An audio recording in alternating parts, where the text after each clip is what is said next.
Hello, everyone. And of course, you know my name is Zenzi. And today, my guest is Heather Stewart, who is a transformational facilitator and real life coach. And as you know, our programs are just about talking to the person, what led them to do what they're doing, what happened in their life, what tools they use, and how it can hopefully help you who are watching, because we're all going through different things. We're all looking for a path to make us happy. And there's so much out there. And what is there out there, in fact? So much. If you don't know what there is, how to contact the people, or what may suit you and what may not suit you. We are all different. But let's lay it there for you to see and to make your choices. So without further ado, hello, Heather. Hello, Zenzi. How are you? I'm very well. And how are you? I love your smile. I love that smile. You have to Uh, have fun. You have to have fun, you know. it is. Life is too short. And we're talking to one another. We're connected. And it's so nice to communicate and connect. So, Heather, you start telling people who you are, what you do, and how did you get there? Right. Every time this happens, I go into this flashback of a networking meeting I used to go to. Who are you? Why do we care? How do you add value? So yes, I am. I am in Toronto, and we're moving into spring, and I'm pretty excited. Yeah, I I have to say. forgot to say that. So good. Heather's in Toronto, Canada. So, my guests come from all over Canada, Australia, America, whatever. She's in Toronto. Right now, the time is 3:43 here in London. As you know, I'm in London. And in Toronto, it's 11:43 in the morning. But we can make it work. We've got so much going on in the world.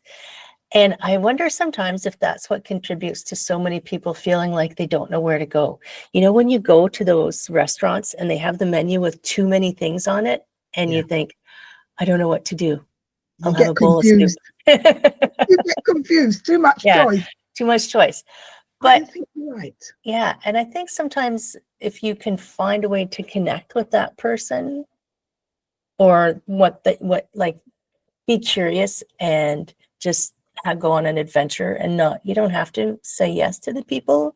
You can just say, hey, tell me about yourself. Hey, what do you do? How can you help me? And that will help people unstick. So yes, I am a real life coach. It's funny, I call myself a real life coach because I had this client early in my coaching career, and he was struggling to do all. He had these goals. He's like, I just can't get anywhere. And I asked him if he'd worked with a coach before, and he said yes. And I said, well, why did you stop? And he said, she gave me this whole list of things to do, and it was just too much. And so I just didn't do anything. So I said, okay, solutions have to fit into your real life.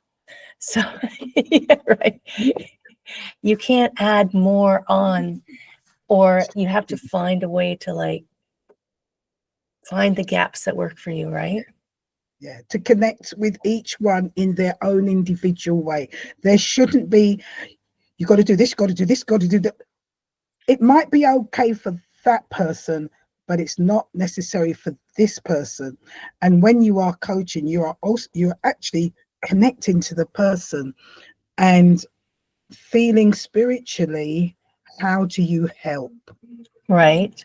And it is sometimes people will ask me, what are your steps? And I will say, I need to talk to you. And then we'll go from there.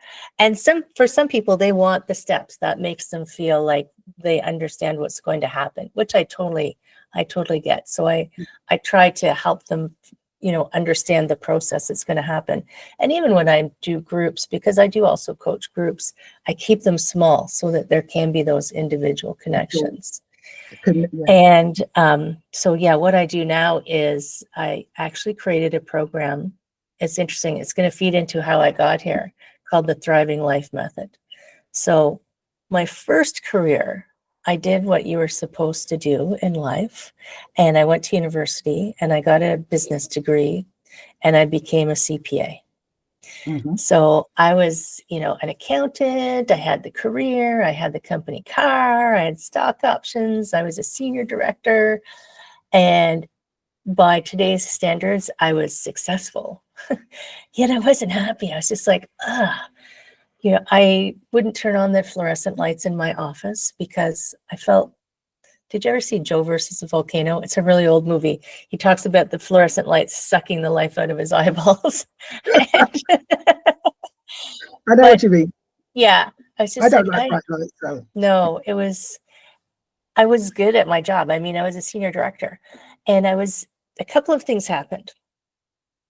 One of the VPs said to me one day, "Hey, have you ever tried yoga?" And I'm like, you know, I've heard it's good for stress release, so I'll go to yoga. So he got me a pass and I started going to yoga. I was going to be the best yogi ever.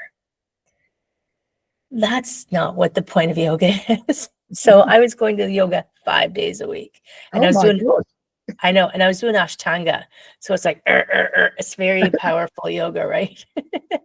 And like, I'm going to be the best yogi because I need to be the best at everything I do. And this is going to help with the stress. So I one day was driving to yoga, and Toronto, pretty busy traffic wise. I mean, it depends on the day, but I was rushing to go to yoga. It was rush hour.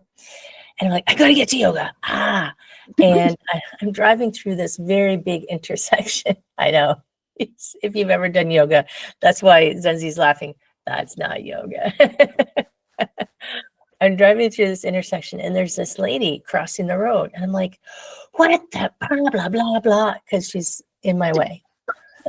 And It's supposed to be calm. I know, but I'm like, why is she like, I'm starting going, this woman's crazy crossing the road. And I looked up and my light was red. And I'm like, oh my God. I could have hit this lady because I was in a big hurry. But also the cars in either direction were coming. So I'm like, this is not good. Besides the fact that I was, rushing to go relax, I was so not paying attention to anything, which is also not what yoga is. That I was driving madly to get to yoga and I'm running a red light and I had no idea until this woman was in front of me. If she wasn't in front of me, I would have made it all the way through and kept going and not even know. Oh my gosh. So I got to yoga. Yeah, I know. I did make it. No one died. I got to yoga and I said to my yoga teacher, and I had become friends with my yoga teacher because I was going so much. And I told her what happened and she's like, oh, that's interesting. And that's all she said. You're going, oh, and she says, oh, that's interesting. Very calmly. Yes. I'm like, okay. You see the contrast. Yeah. What's wrong? What's wrong with this? And then, so that was sitting in the back of my mind, percolating, because when you have an experience, you don't know right away what the whole point of it was. And I'm in my office and I'm trying to balance a budget. And head office has said, we want another $1 million. And the divisions are, we don't have another $1 million. And the budget is in the billions. So I'm moving things around and I'm making phone calls and I'm trying to find another $1 million.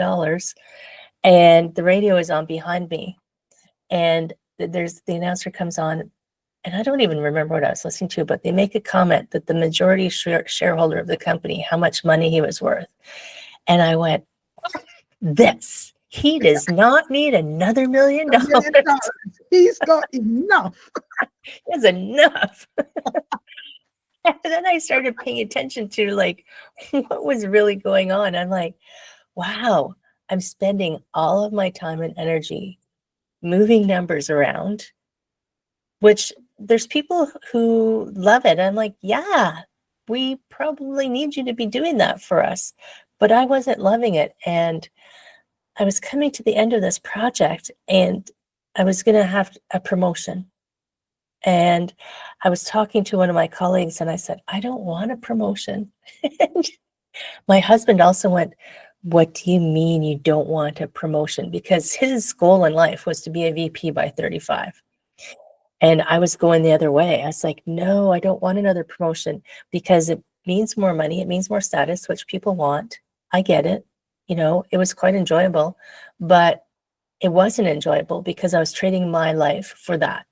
Yes. And for me, that didn't have enough value Yes. because I was working 12 hours a day at a desk, Oh you my know? Yeah, I know. Actually, very early in my yoga career, I was only a couple of years in because I was still working so much. I herniated a disc in my back because I said, I'm going to go to this yoga festival and I'm going to do all the yoga. So I had done 8 hours of yoga Oh and my. we were Just imagine it. yeah, I know. Wait, what? And we're doing back bends. I'm like, yeah. And then I went, oh, no, no, nobody touch me. I'm just going to lay here. Nobody touch me. Something's gone wrong. Not Something's wrong. right. I don't know what it is. It's Oh my not goodness. right. Wrong. So when it was time for, like, it was actually perfect timing because I had started to study yoga after work, like I wanted to become a teacher because that's kind of really my true calling is teaching. Anything that I learn that really excites me, I want to teach someone how to do it. My mother said when I was 6 and I came home from school one day and said, I learned to write my name. I immediately had to teach my little sister how to write her name. It's like, she's like, you were just born to teach, honey. It's like, okay. So I was coming to the end of this project and it was going to be a promotion and it was going to move into taking over the project that I had just finished. And I didn't want it. And I had been going to yoga teacher training and one of the people in my class had been to India. And I thought, I'd like to go there and check it out. So we went for coffee and he was telling me about his trip and he brought remember photo albums? He brought a photo album. Yes, yes, I do. Now, this was 20 years ago, so people still had photo albums. And I said to him, you know, I was getting divorced. I'm getting divorced because my husband couldn't understand why I didn't want to climb the corporate ladder and wanted to He go, wanted to climb and you didn't. and I didn't. So we had Parting the like, waves. it was just like not working. And we had a 5-bedroom house in the suburbs for the 2 of us and our 2 cats. So I said, Oh, I know. So I was getting divorced. I was selling my house. I said, I'm going to quit my job and I'm going to go to India. And he's like, wow, that's crazy. And I said, yeah. no, And, that's sanity. but what was crazy was he was taking a leave of absence from his job and he was going to India. So we decided to go together. So I got divorced, quit my job, sold my house, and I went to India. And I only went for 3 months that time because I promised my grandmother I would be home for Christmas. And you don't upset Granny, right? Don't upset Gran. It's just, yes, I'll come home, I promise. So off I went to India for 3 months. No plan, no agenda, traveling around. I did lots of yoga. I drank lots of chai tea. I did lots of nothing, which I hadn't done in my whole life, like since I was a little kid, right? And it felt good. Oh my goodness, did it. I was a different person when I came back. And I know that not everybody can do something so extreme, like it just doesn't align, but it was like it was lined up for me. We've got Yes. everything ready for you. Go do it. And Yeah. I had to be brave enough to do it, right? I remember, so I'll tell that story in a minute. I came back and I knew at that point that I was not going to be an accountant anymore. I was just done. So I started teaching yoga in little gyms. And I've now been teaching yoga for over 20 years, which like I still do it. And it is still my go-to place for, I need to like get out of my headspace. Let's go do some yoga. And I went back to school and I went back to school for 2 years. So here, to become a massage therapist, it takes 2 years of schooling. Mhm. And you have to pass these provincial exams, and it's a little intense. It was actually more intense than becoming an accountant, funny Oh, enough. they're totally different from figures and looking at Y- books and Yeah, finding $1 million. yeah. It was intense, but I loved it. Like when I was studying to be an accountant, could you like I hated studying. When I was studying to be a massage therapist, I'd be studying, and the guy that I went to India with, spoiler alert, I've now been married to him for 20 years. I thought that was going to happen. I thought that was going to happen. If you can travel in that environment and stay together and connected, it's, That's it. yeah, You met your soulmate. yeah, yeah, exactly. So he said to me one night, you should go to bed. I'm like, can I just study for another hour? I was studying massage therapy. So I was teaching yoga. I became a personal trainer. I was like physical wellness, because so my previous job, everybody wanted to be healthy, but they couldn't. They spent all their time sitting and working, right?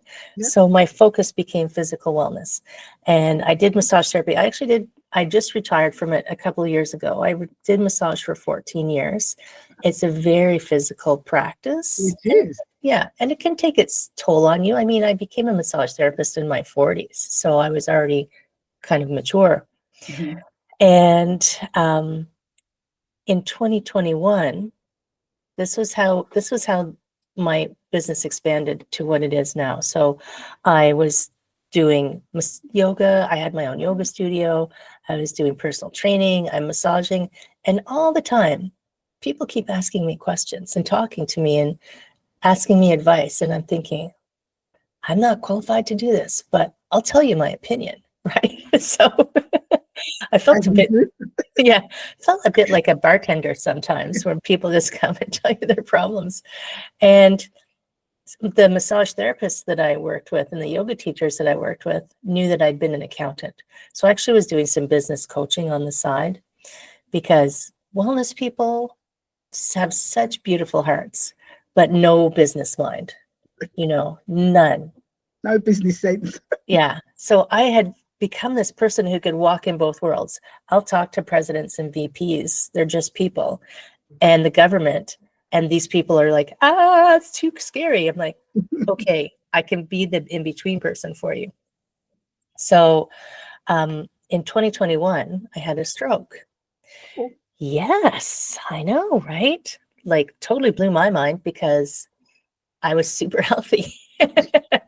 And it wasn't because of any health condition.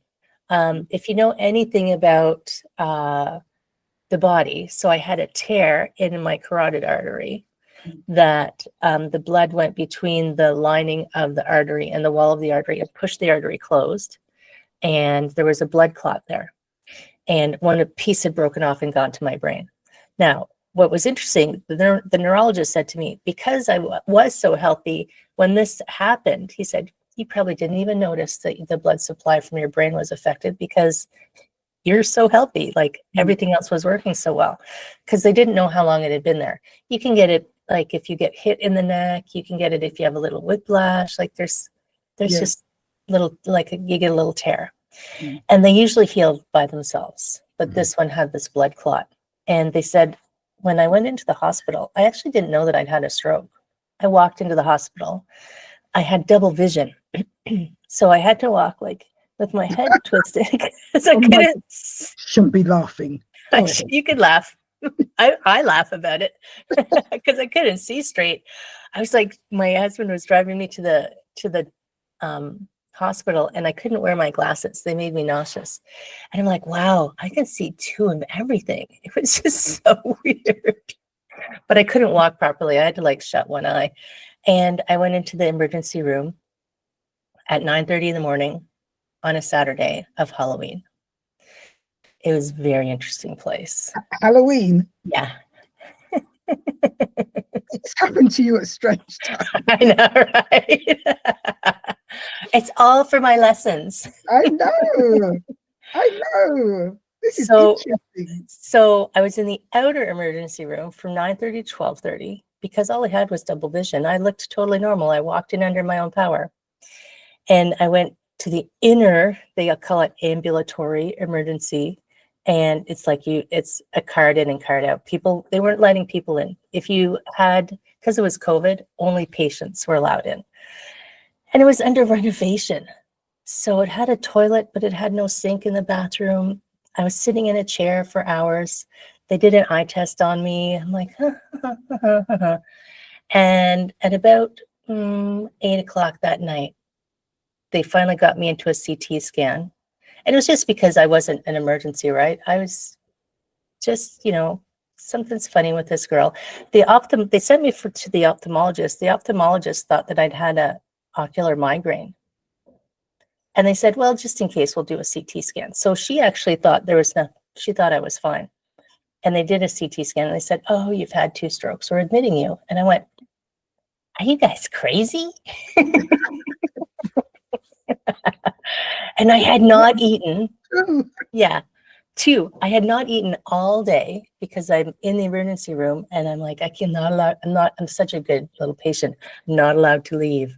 So I had messaged my husband and said, can you bring me a cup of tea and a biscuit? Like, Not even a sandwich. I just wanted a biscuit. He, so he was actually outside the emergency room trying to find someone to bring it into me. And the doctor said, I'm going to go get him. I'm like, uh-oh, he's going to be really stressed out. So he comes in and she said, you've had 2 strokes. We're admitting you. I'm like, what? I didn't believe them. I didn't believe them at all. And they had to show me the scan. I'm like, oh, okay, fine. Yeah, okay, fine. You're right. Doctors, what do you know? And I'd never been in the hospital before. So I'm like, what does this mean being admitted? Do you give me pajamas? Do I have to get my own? Do I have to get my toothbrush? Like, what do I do exactly? So my husband went home and got me some supplies and brought them back. And there was no beds in the hospital because it was COVID. So I had to stay in the emergency room for 3 days. 2021, you said, yes? Yeah. COVID, yes. Yeah. So I was in the emergency room for 3 days watching the most entertaining spectacle of humanness. I mean, it was people coming in from Halloween parties who'd injured themselves wearing the most outrageous costumes, hockey injuries, people with their little kids who are freaking out because their little kid has something, daughters coming in with their elderly fathers and their poor fathers are like, I'm fine, take me home. I'm like, wow, this is life going on out here. This is crazy. And I couldn't look at my phone. Like if stuff like this happens usually to people, they just go into their phone and start scrolling so they can just not be with whatever's happening. Yeah. So I'm 3 days with not being able to look at my phone and no one can visit me.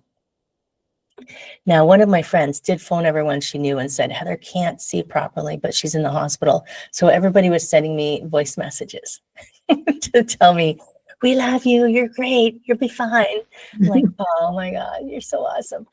But it was so interesting. Like I call it my 3-day silent retreat because the universe kicked me in the butt as hard as it could without permanent damage because I'm now fully recovered. Only I would really notice the things that are still kind of quirky. And that's usually just I can't remember people's names anymore. But I just said, okay, tell me what it is. Like I just meditated. And luckily, I had been meditating for actually longer than I did yoga, believe it or not. Yeah. So I started with a meditation practice. I was very inconsistent in the beginning, but I had started with meditation because I heard it was good for stress. And then I was like, yoga is good for stress. Like everything I did was for stress. So I was just meditating in my hospital. They gave me a cot at least. I didn't have to sit on the chair anymore. And I was just meditating, thinking, okay, why am I here? What is this lesson that I'm supposed to learn being here? And what I got was you are helping people with their physical wellness. You're helping people with their businesses. too small, Heather. You're playing too small. You have to look at everything. I'm like, okay, everything, sure. What is it? And so what came was there's 6 big areas of life. Like if you go into a bookstore, work-life balance, work-life balance. It's like life and work. You have to pull them apart. Work, throw it over there, and you live your life over here. It's like, I tried and tried. It doesn't work. So what you need to do is to integrate all the pieces of your life. What you can choose to do is you can integrate all the pieces of your life and let them work together. So while I was lying there, I said, okay, what are they? And it is your physical health, because obviously when your physical health is affected, everything else goes off the rails, right? Yes. Your emotional health. So watching these people outside the room, some people were fine. They're like, yeah, I'm good. I'll get better. Some people are like freaking out. Parents are freaking out. The elderly man was just like, take me home. He didn't want to be there. He didn't want to be in the situation he was in. So and some people, like, as I was sitting there were people coming in with some kind of, there was one lady who, she had actually had the same thing that I had. She had a dissection somewhere, and she was in histrionics about the whole thing. And I was like, wow. And I'm just sitting here thinking, wow, this is really interesting. So your emotional is how you react on a day-to-day basis with the stuff that's going on. I was calming, being curious. She was demanding more painkillers and wanted to know, when they were going to fix her. I was like, 2 ends of what could be going on for you, right? How you choose to react to things. Your community is the third piece. Who is there to support you? And not physically, because they couldn't be in the room, but I had all of these people I went, wow, yeah, all these people are reaching out saying, we've got you. They're sending energy. They're sending their, best wishes, which it's like, best wishes are great. Take some action as well, which my friend did, right? She reached out and everybody was sending me messages. One of the things people don't talk about, the other thing is like your occupation. Actually, that's the next one. Excuse me, your occupation. So in our society, we tie occupation and money together, and they aren't tied together, right? But we have trouble disassociating them. Your occupation is what you do in the world to serve people, to serve in some way, because no matter what you do, it's someone else. So it's for someone else in your occupation, right? And I use the example. So I have a client who I've been coaching for a few years who's a poet. That's her occupation. She calls it her beloved vocation. She does it because she loves it. Yeah. And she treats it like a business. She's like, I write every day. I create one chapbook a year. And this is what she does. And she likes to do presentations. It's not her job. She doesn't get paid for it. But that's what she loves doing. And my husband, now he's retired officially. I mean, he still teaches yoga, but he delivers food for the food bank 5 days a week on his bicycle in whatever, rain, shine, snow, whatever. But he considers it his occupation, but he doesn't get paid for it. That's his job, to take this food out. So the thing you do as an occupation, it's often tied to money, but it doesn't have to be tied to money. But your occupation should be something that you feel like you're contributing, you feel like you're valued, you feel like you're adding value, that you're making a difference in some way, shape, or form. It doesn't have to be something that sucks the life out of you, right? No. Because it shouldn't be. But so many people feel or have been conditioned to I have to do this because I have to make money, because I have to have the house, and I have to have the car, and I have to have the yacht, and I have to have the cottage, and I have to have the vacation, and I have to have whatever it is that you have to have, but you don't. I mean, when I went from, like, I'll tell you straight up, when I went from accountant to yoga teacher, my income dropped massively. But I also didn't need a 5-bedroom house and a car. I went to a 1-bedroom apartment and took the bus because it works great, and rode my bike because it works great too. Yeah. And so you live, the more you make, the more problems you have. I'm sure you know who Ram Dass is. Yes. So Ram Dass, I was listening to something the other day, says there's only 3 things humans need: food, shelter, and companionship. Everything else just causes complications. Absolutely correct. Right? Yep. Everything else just creates Absolutely more things correct. you have to worry about. Yeah. So that's kind of my soapbox on occupation. And then money. People so often don't want to talk about money because there's some kind of shame tied into it.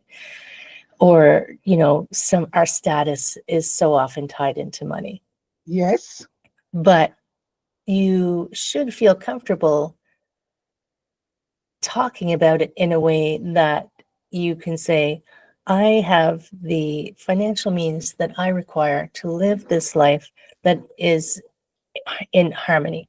And if you don't, ask for help. Like, I remember I read this book by Jen Sincero, and she was so funny. It's called what's it called? You Are a Badass.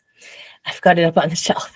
And You are a badass. she makes this comment that, people don't talk about money or sex but you're supposed to be good at it and already know everything about it.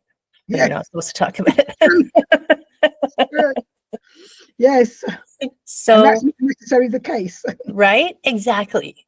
So be like, if you want to know how to manage your money better or how to make things happen for you. I mean, I remember Michael Beckwith called it coin of the realm. You need coin of the realm for food and shelter. Yep, you do. And then what you do with it after that, you can choose. So talk to people who can help you. Figure out if it's your business. What are you doing in your business that's kind of draining your financials? Even though was an accountant, I still have a financial advisor to assist me because I don't want to spend all my life looking at those things. I want him, and he's really good at it and likes it. So knowing that money can cause so much stress for people. So get it into a healthy, stable place where it can live in harmony with the rest of your life. And then the last piece is the piece I always save to the end. So it's like, if you've ever done Marie Kondo, she brings you down to this last piece. And the last piece is your engagement, your spirituality, your soul purpose, which doesn't have to be tied to your occupation or your money. Yep. Your soul purpose could be to plant a beautiful garden and raise beautiful children, or, care for, I know this woman who looks after the manatees in Florida. She's retired. She goes, this is my purpose to, help preserve the manatees in Florida. I'm like, wow, that's beautiful. Like, and it doesn't have to be Hollywood. You don't have to cure cancer. You don't have to create world peace. If you create peace in yourself, you create world peace, right? Because we are a reflection of the world. Yes. So as much as we don't like to turn and look at ourselves, all of this craziness, and on the other side of the pond, I don't know I know that you know what's going on, but when you're living right across the border from it, you think, what the heck are you guys doing down there? And we're looking outwards, but you got to look inwards. Yes. Because if you let yourself get caught in that tornado of Thank you. this Yes. discord, then you're just going to add into it. And I just rather say, I'm going to pull myself out of that. That is the operative word. If you get caught in that tornado, you see it, but you don't have to take it on board. Yeah. Because it's all drama. It is all drama. It's all drama. Look at the drama and say, like the yoga teacher. Okay. Yeah, exactly. That's interesting. Interesting. And then step back. Right. Well, and it's interesting. I did a 49-day program with Jeffrey Allen, who is a Oh, yes. lovely, lovely man. Isn't he Yes. lovely? He's lovely. And if you don't know him, he teaches how to like create Energy. that Yes. Energy. energy space around you so you Yeah. don't get caught in the drama. That's And right. that's one of the things I've started using. I actually ran a cacao ceremony on Saturday I'm in this group called the High Vibe Soul Tribe, where we're coming in to try and help each other navigate coming to a higher level of peace and Yes. joy so that we can radiate it out to our community. And, my purpose in life is to create a tidal wave of awesome into Yes. the world. And I just keep making little ripples so Mhm. that they can get bigger and bigger and bigger. So we were talking about, like, I use that meditation quite often to help people kind of just sit in their space. And when you're in your space, that's when you can know what the answers are for. Does my body need something today? How am I feeling emotionally today? Is it Yes. someone else's emotion? Yes. Is this person in my community supporting me, or are they sending me down a weird rabbit hole? Does my occupation feel aligned for me right now? So my money's stressing me out, even subconsciously, like this, Mhm. doodly doo, you got bills, la la la. Or am I trusting the universe that things are flowing? Because you need that reciprocity, that I need, you send your energy out and it's going to come back. Sometimes it comes back as money.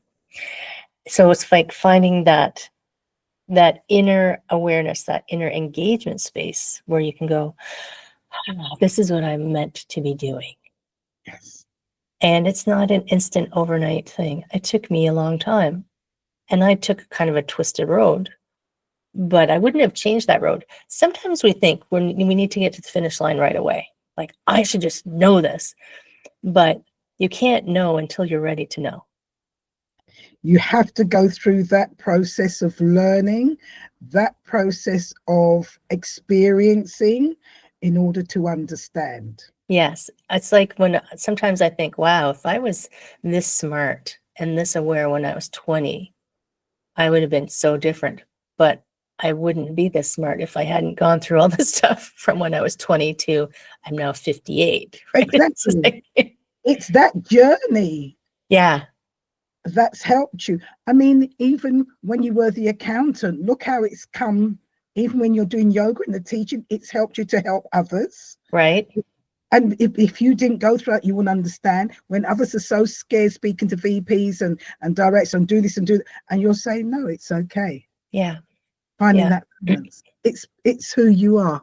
it is. And I know that all of the things that happened, some people will say, oh, why am I being punished? It's like, you're not being punished. No, This definitely. just step out of the, oh, poor me. And I know sometimes it's hard. And that's why you have people to help you. But it's like, try to flip it and figure out why is it happening. And if Step it out of the victim yeah, mode. and if it keeps happening, you haven't learned the lesson yet. Exactly. Thank you. Thank you, Heather. And this It's is what I trying and said. trying and trying to teach you. Keeps on coming back because there's a lesson you haven't learned. Yes, and it's very funny. I think about, you sometimes you take these exams. If you fail this exam, you only get 3 tries. No, the universe will send you endless tries. It won't give up on you. You will keep going and going. Until you pass that stage and grow. Yeah. That's what we're here for, to grow. Yes. Grow And spiritually. we all agreed to come down like when Yes. we were up in spirit school. Yahoo, let's go down and have a party and figure this stuff out. Yeah. I'll meet you there. And Love you. You're absolutely correct. Yes. and then you forget. Well, we go through the veil of amnesia. Yeah. It makes us forget so that we now face it on board. And one of my favorite things that I realized recently was the people who really tick you off the most are your closest friends in spirit world. because they agreed to come down here and piss you off so you could learn Help something. you so Yeah. you can learn. Yeah. Yes, they're there to help you. Yeah. It doesn't mean you have to hang out with them down here, but figure out what they're trying to teach you. Because you'll go back and go, ha, you were so funny. I took that out. Yeah. So it's made me change some of my, well, it's made me re-examine. I'm like, wow, yeah, you do bug me. Why do you bug me? And there's not very many people who bug me, but there's some people who just like make you like a little Yeah, twitchy. uncomfortable. Mm-hmm. And there's people here who I'm pretty sure that my guardian angels are just here to make sure I don't die on my bicycle. Every single time I fall off my bicycle, and in Toronto, you hit the tram tracks all the time. And Oh my gosh. yeah. But one night, so every time I fall off my bicycle, out of nowhere, a man appears and he picks up my bike and he picks me up and he dusts me off and he fixes my bike and he sends me on my way. And one time it happened at night on a residential street. There was nobody around. And I was on a driveway and it was just stupid. I just fell over. And out of the darkness, a man came and he picked me up. I'm like, what the? Where did you come from? Exactly. But I'm like, okay, thanks, guys. High five. And part of having joy, like people go, she's crazy. How can she be happy all the time? I'm not happy every single second of the day, but most of the time I am. And it's because even when crappy stuff happens, I kind of laugh and go, wow, I wonder what that was all about. Like, what's that? Even little small things, like someone cuts me off in traffic. Are you like a neurosurgeon and you're trying to get to the hospital really fast? Or you're trying to teach me not to get pissed off and yell at you? Heather, you are so true. You are so right. You are lovely. So you have gone through all this experience and are you still teaching yoga? I do. Yes. And now I'd And also teach yoga fused with Qigong and Tai Chi, which is oh, so good. and what are you doing courses or do you work with one-to-ones? I do kind of it all. So I have this, I kind of like, I try to make it accessible for the people at where they are. So my yoga and my fusion class, I actually teach online twice a week because people didn't want to go to studios anymore, right? It's COVID came. Nobody went back into studios. So they're online and they're fun. And I just love doing it. I do one-to-one coaching for people who are like, I just need you to sit and talk to me. I'm like, I'm there. I do group where I do smaller groups and each cohort, I don't like them to get bigger than 10, but it's ongoing. And we go through that system, the Thriving Life method. And those 6 things actually spell the word become, by the way. Body, emotion, community, occupation, money, and engagement spells the word become, so you can become the person you were meant to be. So I do that as groups. And then I also have a DIY videos for people who are like, I just want to I just want to hear it. I'm like, okay, here, have the DIY. And for people who are like, I just need instant answers, I have Coach in Your Pocket, which is I coach over WhatsApp. So Okay. I have a meeting with someone one-to-one so we can really get clear, like, what do you want me to help you with? Do you want me to hold you accountable? Do you want me to send you reminders? Do you want me to help untangle some things and get some clarity? So we get really clear on what they need help with. And then when they need something, because some people don't want to wait till their coaching meeting, like getting on the calendar. So I'm like 6 days a week. I just have my WhatsApp and they can text me, Heather, and they'll ask me questions and we just go back and forth until it's resolved. I was doing it with a woman recently. I also read Akashic Records, by the way. I need to speak to you. Already. Yeah, I was coaching actually the woman who mentored me in Akashic Records. I was coaching her over WhatsApp. And she's like, oh my God, I just had it. I just figured it out. okay, thanks. I'm like, okay. So coach in your pocket. I'm like, make it easy and accessible for people, because we're in this world now where people want instant gratification. Okay, Yeah. what's at me? I'll help So, you. so Heather, how do people contact you? How do they connect with you?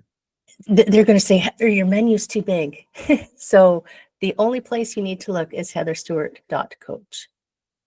heatherstewart.coach. Yes, all the alls are there. Right. So everybody, have you heard that? heatherstewart.coach. And she'll be there for everything you want. She does Akashic records. I'm going to talk to you about that because I Yeah. don't really think about that. She does the yoga. She does the transformational. She's there to give you one-to-ones. So you want something? Connect with Heather. So, Heather, thank you very much for your talk today. It's been lovely. It's been a bundle of smiles, a bundle of laughs, and this is what it's all about. It is. Enjoy. And I'm sure those who have listened to this podcast are laughing, they're smiling. So, again, heatherstewart.com. Coach. heatherstewartcoach.com. No, heatherstewart.coach. Did you know there's a And I've dot got it written coach? down, it's because I haven't got my glasses on. heatherstewart.coach. There you are. So get hold of her, talk to her, anything you want. And she's a bundle of joy and a bundle of fun. Thank you all for joining us. And I'll speak to you again soon. Bye for now. Heather, thank you. Thanks, Bye Zenzi. bye.